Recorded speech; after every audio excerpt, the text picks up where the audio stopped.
name is Lucinda, and what you just heard was Excerpt B from Bruch's Serenade for String Orchestra in C minor.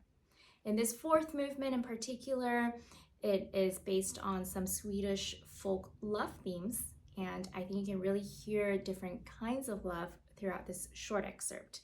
So please keep that in mind as you think about character, your sound, and your color of this music. So I'm going to break this down in 3 sections. The first section is from the opening to measure 33. This is where I think of it as a very forward and direct kind of love. We start out with a forte, so make sure you start your vibrato right away. And I personally like to use a wider vibrato for a rich sound. In the first measure, we have an accent and a forzando, and that is where I think the directness comes from. Make sure you showcase that by using a fast bow speed in the very front of the beat.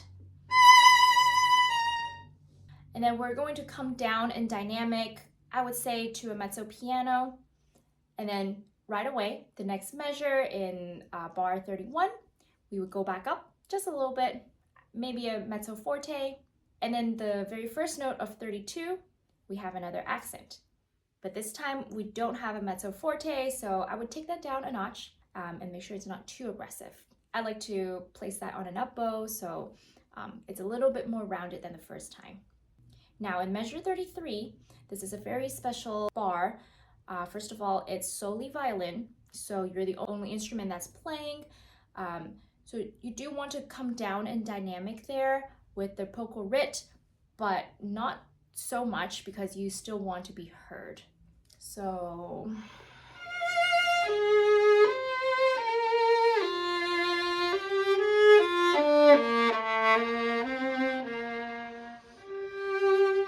make sure every note is still beautiful. And that transitions us to this new second section where the G begins here. And this section, I think of it as a pure, innocent kind of love.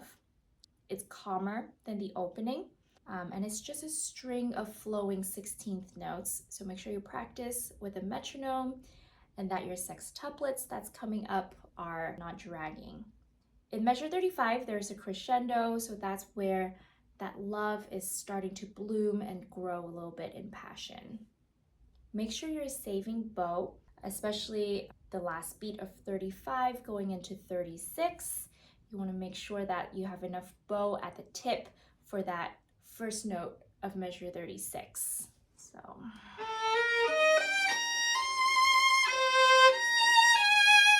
And so that you can sustain your sound through the tip. The last section would be from measure 38 to the end. Now this is the most dramatic part of the excerpt. We start at the lowest point, piano, and very quickly within 2 beats, we go from a piano to a forte. So you want to be as dramatic as possible.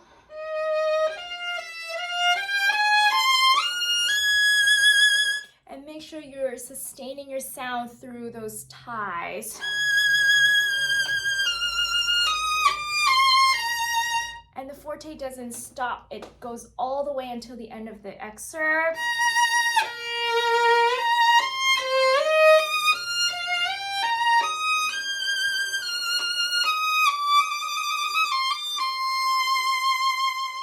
And finally, we can relax. So make sure through these 3 bars that your bow is very much into the string and you're trying to, you vibrate every single note there.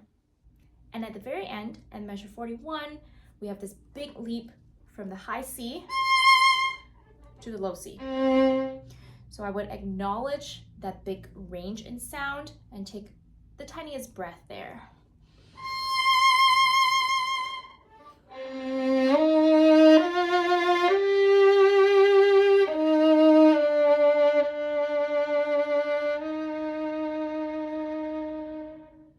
In these last 2 measures, it's very tempting to do a ritardando there, but since there's no marking that indicate any sort of slowdown, I would honor the music and just play it straight at the end.